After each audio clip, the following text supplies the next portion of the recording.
Hello friend, आज का हमारा टॉपिक है व्हाट इज़ डेटा स्ट्रक्चर। इससे पहले हम लोग प्रीवियस वीडियो में पढ़ चुके हैं why study data structure and algorithm and where data structure and algorithm is used. अगर आपने वो वीडियो नहीं देखा है तो उसका लिंक मैं आपको डिस्क्रिप्शन बॉक्स में दे दूँगा। तो चलिए शुरू करते हैं। तो यहाँ पे जैसे कि आप देख रहे होंगे, data structure is a way of collecting and organizing data in such a way that you can perform operation on this data in a effective way. कहने का मतलब क्या है, ये तो इंग्लिश में लिखा हुआ है, ठीक है। अगर यही सिंपल रीडिंग डालनी होती तो वो तो कोई भी बुक पढ़ लेता। तो चलिए ठीक है, हम इसको समझते हैं। सबसे पहले क्या करते हैं कि हम नॉन टेक्निकल एग्जाम्पल समझते हैं, ठीक है। फिर उसके बाद हम टेक्निकल एग्जाम्पल लेंगे। पहले नॉन टेक्निकल वे में समझते हैं। सपोज दैट कि एक मेडिसिन शॉप है, ठीक है। क्या शॉप है? मेडिसिन का शॉप है, ठीक है। और उसमें हम ये मानते हैं कि सपोज दैट उसमें 3 तरह के टैबलेट्स रखे हुए हैं, फीवर के, हेडेक के और उसके बाद लीवर से रिलेटेड प्रॉब्लम्स के। ऐसे तो होंगे बहुत सारे, लेकिन फॉर एग्जांपल मैं कंसिडर करके चल रहा हूँ। और ये 50-50 मैं क्या लिख रहा हूँ कि 50 तरह के टैबलेट्स होंगे अलग अलग कंपनी के, ठीक है। ये उसका शॉप है। वो क्या करेगा, इस डेटा को, एक्चुअली ये क्या है, ये डेटा है। इस डेटा को रेंडमली भी रख सकता है और एक ऑर्गेनाइज वे में भी रख सकता है। पहला काम क्या है कि कलेक्टिंग एंड ऑर्गेनाइजिंग डेटा। इस समय डेटा को कलेक्ट किया और वो चाहे तो रेंडमली किसी भी तरीके से कहीं भी जहाँ मन आया वहाँ इस 150 टैबलेट्स को उसने रख दिया, 150 पत्ते को, ठीक है।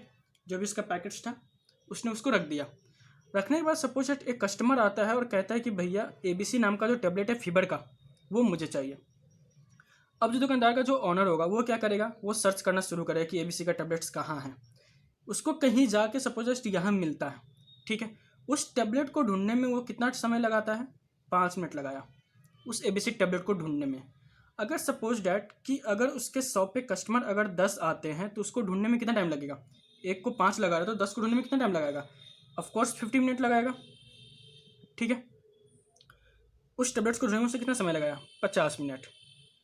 तो एक बात बताइए, पहले उसने क्या किया, कलेक्ट किया, उसको ऑर्गेनाइज कर दिया।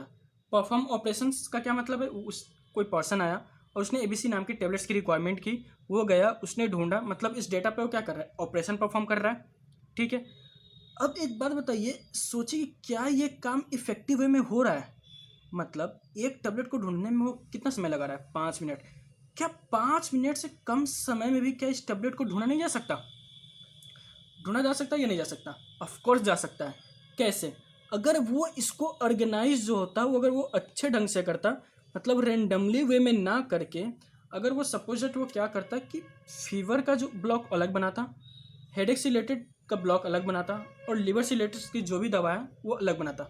मतलब फीवर से रिलेटेड 50 यहाँ पर रख दिया, ठीक है। हेडेक से रिलेटेड यहाँ पर रख दिया और लिवर से रिलेटेड यहाँ रख दिया। अब उस पर्सन को अगर ABC जो दवा है जो लिवर से रिलेटेड, सॉरी फीवर से रिलेटेड है, अब उसको तो इन दोनों ब्लॉक्स में जाने की ज़रूरत नहीं पड़ी ना।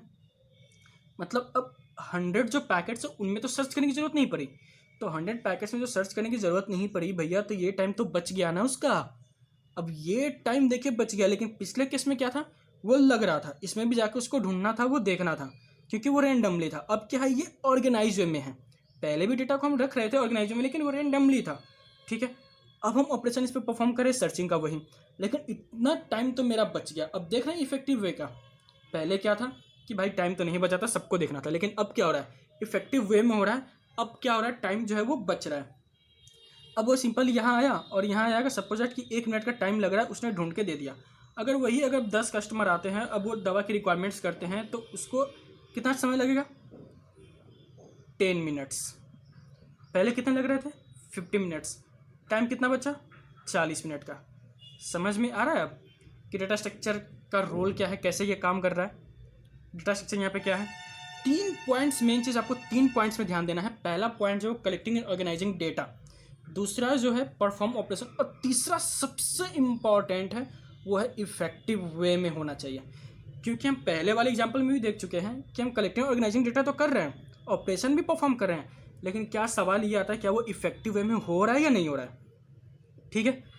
तो दूसरा वाला जो है वो पहले के कंपेरिजन में ये इफेक्टिव वे में हो रहा है। क्यों? क्योंकि समय जो है हमारा काफ़ी कम लग रहा है। अब हम इस चीज़ को समझते हैं टेक्निकल वे में, ठीक है।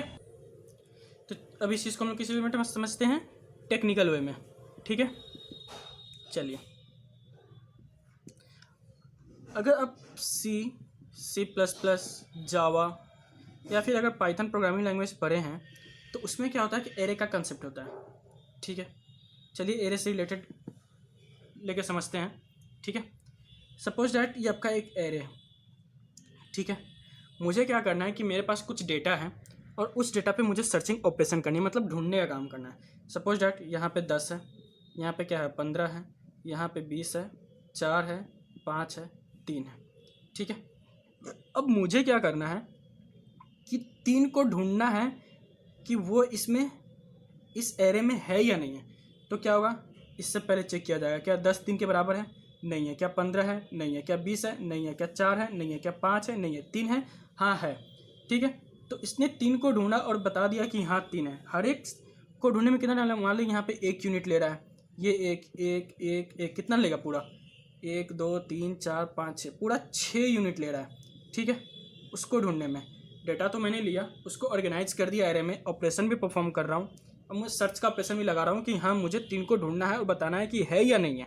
ये तो एक वे हो गया। अगर हम इस डेटा को अगर इस वे में ऑर्गेनाइज करें तो जैसे कि सॉर्टेड वे में 3 4 5 10 15 20, और इस पर हम क्या करते हैं, कुछ ऐसे सर्च करते हैं कि पहले मिडिल एलिमेंट्स पे जाते हैं। मिडिल एलिमेंट इसका कौन सा होगा, जैसे कि 0 1 2 3 4 5, 5 प्लस 0 डिवाइड बाई 2 कितना होता है, 2.5 होता है, लेकिन हम राउंड ऑफ करके 2 पे जाते हैं। ठीक है, तो यहाँ पे आए। अब ये सर्च करते हैं क्या ये 3 के बराबर है, नहीं है, 1 यूनिट टाइम लगा, नहीं है। तो अब मुझे क्या है, इतने में ढूंढने की जरूरत नहीं पड़ेगी। क्यों, क्योंकि 3 जो है इससे लेस है, तो मेरा मिलेगा तो इधर ही मिलेगा, वरना नहीं मिलेगा। तो इतना जो 3 यूनिट का जो टाइम है वो तो आपका बच रहा है ना। पहले केस में क्या था, टाइम मेरा बच नहीं रहा है क्योंकि हर एक को मुझे सर्च करना है, हर एक एलिमेंट को चेक करना है। लेकिन इसमें क्या है, भैया मेरा टाइम तो बच रहा है, पहले से चेक कर रहा हूँ, इसमें नहीं मिल रहा है, नहीं मिल रहा है तो चेक करते हैं। अगर ये नहीं है तो क्या जो डेटा है क्या वो इससे छोटा है या इससे बड़ा है। अगर छोटा है तो इधर आते हैं, बड़ा है तो इधर जाते हैं। तो इधर का एलिमेंट है और जो इधर का एलिमेंट है, एक्चुअली उतना सर्चिंग टाइम जो है, ढूंढने का टाइम तो बच रहा है। तो देख रहे हैं डेटा को जब हम ऑर्गेनाइज कर रहे हैं रिक्वायरमेंट के अनुसार कि मेरा डेटा पे क्या ऑपरेशन मुझे परफॉर्म करना है, उसके रिक्वायरमेंट के अनुसार अगर आप करते हैं तो आपका काम इफेक्टिव वे में होना शुरू हो जाता है। पहले क्या था, मैंने तो रैंडमली लग दिया, अब मुझे सर्च करना है। अब सर्च करना है तो हर एक को तो चेक करना पड़ेगा। आप मेडिसिन में भी देखें रैंडमली कहीं भी रख दिया उसने, अब सर्च करने की बात आई तो टाइम तो ज़्यादा लग ही रही है। लेकिन अगर उसी को मैं इफेक्टिव वे में कर देता हूँ ऑर्गेनाइज, और फिर उस पर जब सर्च ऑपरेशन कर रहा हूँ तो देखिए मेरा कितना समय बच रहा है। ठीक है, तो ये है डेटा स्ट्रक्चर का रोल। तो आपको उम्मीद करता हूँ आपको तो ये तो समझ में आएगा डेटा स्ट्रक्चर क्या है। इसमें आपको 3 इंपॉर्टेंट पे सबसे ज़्यादा ध्यान देना। मैं फिर से कह रहा हूँ कि 3 पॉइंट जो सबसे ज़्यादा इंपॉर्टेंट है, कलेक्टिंग एंड ऑर्गेनाइजिंग डेटा, दूसरा परफॉर्म ऑपरेशन, और सबसे ज़्यादा जो इंपॉर्टेंट है वो है आपका इफेक्टिव वे में होना चाहिए। ठीक है, तो चलिए हम आगे बढ़ते हैं। अब ये समझते हैं कि डेटा स्ट्रक्चर कितने टाइप्स के होते हैं। तो चलिए, तो डेटा स्ट्रक्चर जो होता है वो 2 तरह के होते हैं। पहला जो होता है वो लीनियर डेटा स्ट्रक्चर होता है और दूसरा क्या होता है, नॉन लीनियर डेटा स्ट्रक्चर। अब लीनियर और नॉन लीनियर से कहने का क्या मतलब है। लीनियर डेटा स्ट्रक्चर वो होता है कि सपोज दैट कि आपको मैंने कुछ डेटा दे दिया 5 10 15 20 25, ठीक है, मैंने आपको ये डेटा दिया। अब आपको क्या करना है कि इसको ले जाके आपको स्टोर करना है। अगर मैं इस डेटा को अगर सीक्वेंशियल वे में स्टोर करता हूँ, ठीक है, मैंने यहाँ पे रखा, पहले एलिमेंट्स को, दूसरे एलिमेंट्स को मैंने यहाँ रखा, तीसरे एलिमेंट्स को मैंने यहाँ रखा, चौथे एलिमेंट्स को मैंने यहाँ रखा, पाँचों को मैंने यहाँ रखा। तो अगर मैं सीक्वेंशियली अगर रख रहा हूँ, ठीक है, तो ये आपका कहलाता है लीनियर डेटा स्ट्रक्चर। मतलब एक्सेस जो है ना, ऐसा लगे कि मैं एक लीनियर वे में कर रहा हूँ। ठीक है, ऐसा नहीं कि रेंडमली मैं कहीं भी जाऊँ, रेंडमली अगर सपोज डैट कि ये है, मैं 5 को अगर सपोज डैट कि पहला एलिमेंट्स को मैंने यहाँ रख दिया, दूसरे को मैंने यहाँ रख दिया, तीसरे को मैंने यहाँ रख दिया, चौथे को मैंने यहाँ रख दिया, मतलब रेंडमली कहीं भी रख दे रहा हूँ। ऐसा नहीं होना चाहिए।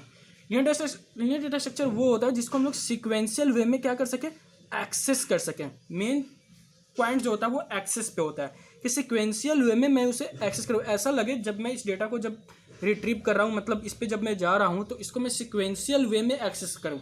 ठीक है, ऐसा नहीं कि रैंडमली पहले मैं यहाँ गया फिर यहाँ फिर यहाँ, जैसे कि आपका ट्री डेटा स्ट्रक्चर।